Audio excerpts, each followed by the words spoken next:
Hey guys, welcome back to my channel. For this tutorial, I'm going to show you how I did another sliced fondant technique. And in this technique, I ended up achieving more of a marbled effect, which I was playing, so I wasn't sure what it was going to turn out with, but I like it. And then I'm also made some chocolate leaves. I have done chocolate leaves in the past, but I have a slightly different way of doing it this time. And these are the colors I came up with. I didn't actually. Pinterest came up with them for me. I just put in the search modern fall color combinations, and this is what it came up with, and I really like it. So we got blush, black, orange, a light blue, and a deep green. Now for the leaves, when I did this before, I used actual leaves from my yard. But I thought this time I would try to use some artificial leaves that I had. I wanted them to be a little bit bigger and just a little bit more of a punch. And I didn't want to have to mess with searching for the leaves, and I honestly didn't have time anyway. So what you need to do is either way, make sure that your leaves are wash and dry.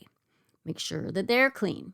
And that is just, I used semi-sweet chocolate chips is all I used, melted them down and brushed them onto the leaves. And then I did 2 coats. I didn't show you the 2 coats because, same as the first one, just go ahead and put it in your freezer for about 10 minutes. And then I brushed on a second coat and then just put them back in the freezer while I prepped my cakes until I was ready for them. Now this one is, let me think, this is a 4-layer 7-inch, I believe. And then the tier on top was a 2-layer, I'm trying to remember, 2 to 3 layer 4-inch, I believe is what it was. I could be wrong. It was a couple weeks ago. Anyway, I'm just using my crusting American buttercream on both of these cakes and just get them as smooth and level as you can. Now both of them are going to have an overlay of something else, so if they're not perfect, it's okay. We're going to fix that. And then I put them in the freezer to firm up and brought my leaves out, and I'm just using an X-Acto knife to kind of pry the leaves away from the chocolate. Now you have to do this carefully and slowly because chocolate is fairly fragile. And it did want to not stick. There's some resistance. Now, if you're using actual leaves, you want to make sure, and in either case, you want to make sure that the leaves that you're using are sturdy enough to hold up to this technique. Don't use thin leaves. They definitely will not work as well. Now I'm prepping the fondant for my sliced marbling. All I did was I took each color and I rolled out squares or rectangles, whatever you want to call them, close enough. They didn't have to be perfect, of each color. Some I left thicker than others. That green, that kind of mossy, ashy green, I left a little thicker because I kind of wanted, my goal was to have that be the primary color, the main color, and the other colors to be accent to it. So yeah, I'm just rolling out each of them, and the other colors, I'm rolling them out to about 1/8 of an inch thick. Because once I have them all rolled out, I'm going to layer them up together. You can spray a little bit of water or brush on a little bit of shortening in between these layers to get them to stick together. I did use a little water. I don't know why I didn't. You can't really tell on this right now, but that's what I did. I just spritzed on a little bit of water in between each layer. Now, a shortening might be better because you're going to avoid any bleeding of color. I didn't have a problem with that, but I potentially could have. And then I'm just cutting them into squares again and just kind of stacking them up because I wanted these to be thinner. Now, when I rolled it out, they did get thicker than I intended, but I still liked it. I still really liked it. The only thing I did not like is that my blush, in comparison to the other colors and being thinner, ended up looking a little bit more white. And that's why I did blush on the top tier to try to bring out the actual color of that fondant a little bit more. Now I'm just cutting them into strips, about 1/2 inch thick, all of them.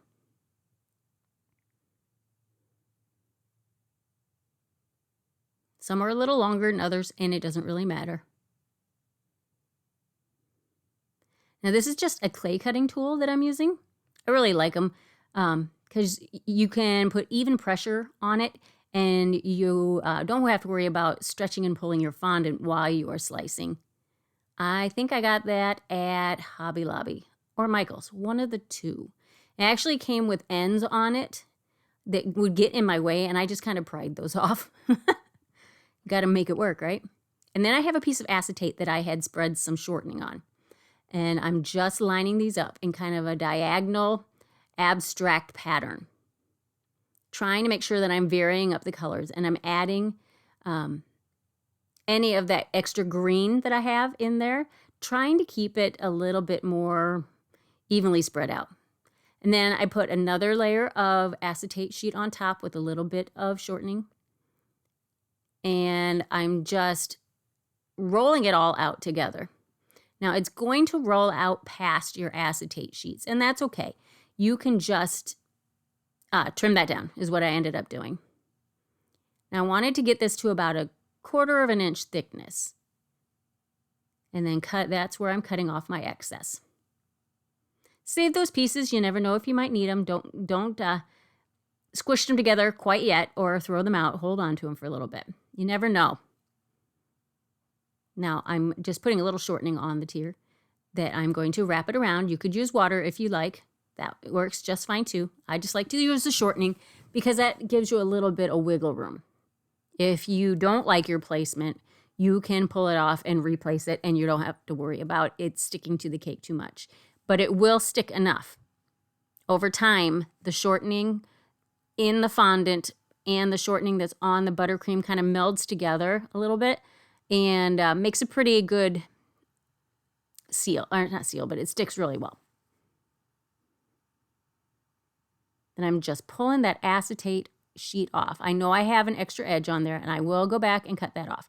But I'd rather have too much than try to and have to cut it down than have to go back and try to push your fondant to make it, tall enough for the cake. It's easier to remove excess. And I just cut the piece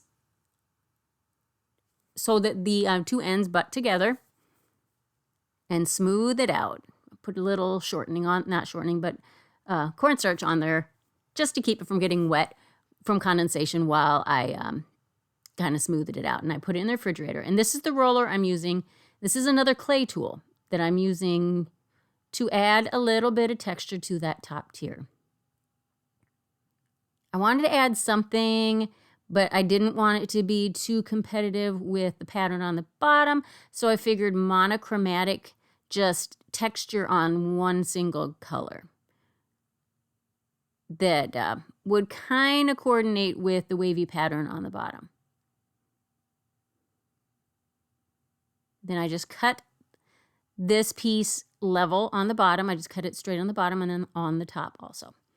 Kind of pushed it out of my way while I was getting to make room for my cake. And I did put a piece on the top.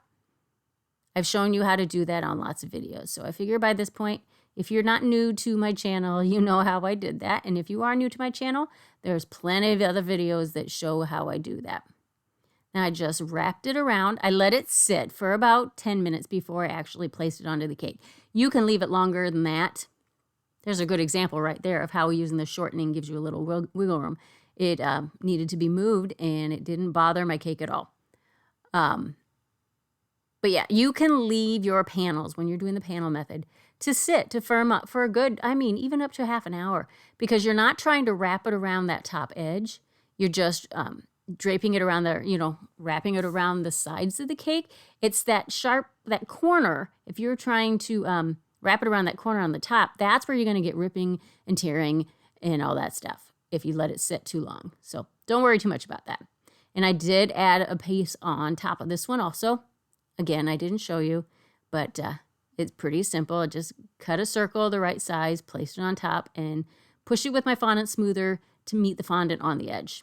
I didn't plan on doing that, but I thought once I had put it together that it really needed that. So I just went ahead and did that, kind of in reverse order than I normally would do, but it still got the job done.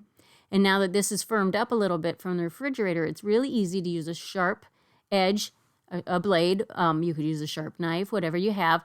something thin to cut off that excess. I'm just cleaning off my board, and here I had used a star cutter. This is a good angle of that.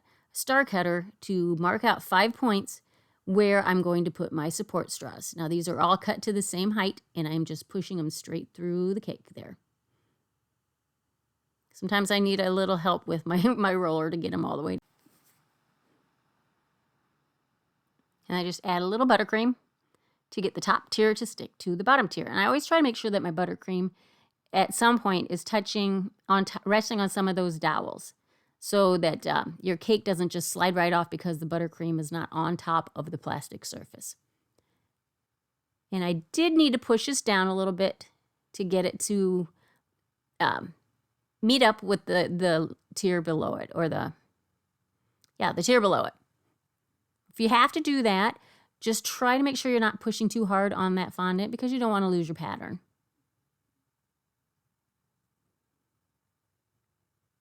There, we got it all nice and flush. And then I'm using my clean blade. Make sure these are clean. Please don't mind my towels. They are clean when I start. They just need to be bleached. They look so terrible, and they always seem to be in the frame. Sorry about that.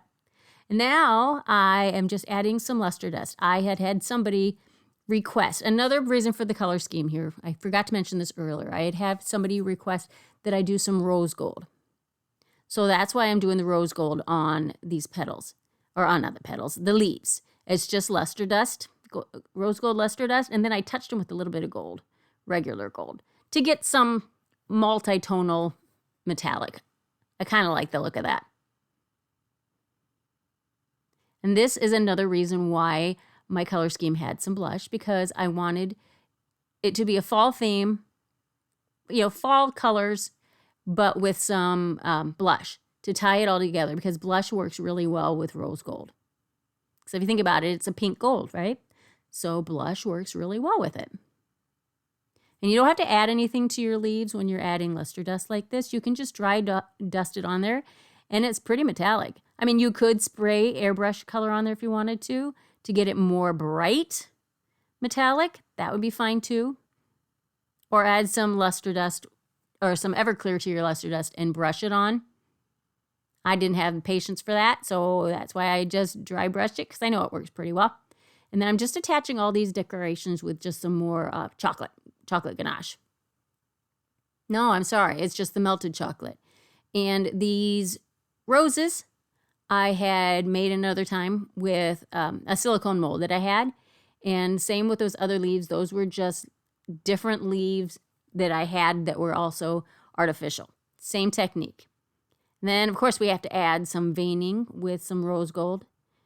Just pick wherever you want to add that. You can't really see it too well on here, but it is there. So there it is, all done, guys. I hope you liked it. I hope this is a little different, but sometimes you guys like a little different, so I am up for it. So please take the time to like, subscribe, share, do all the things, and I hope you got something from it, and we'll catch you on the next one.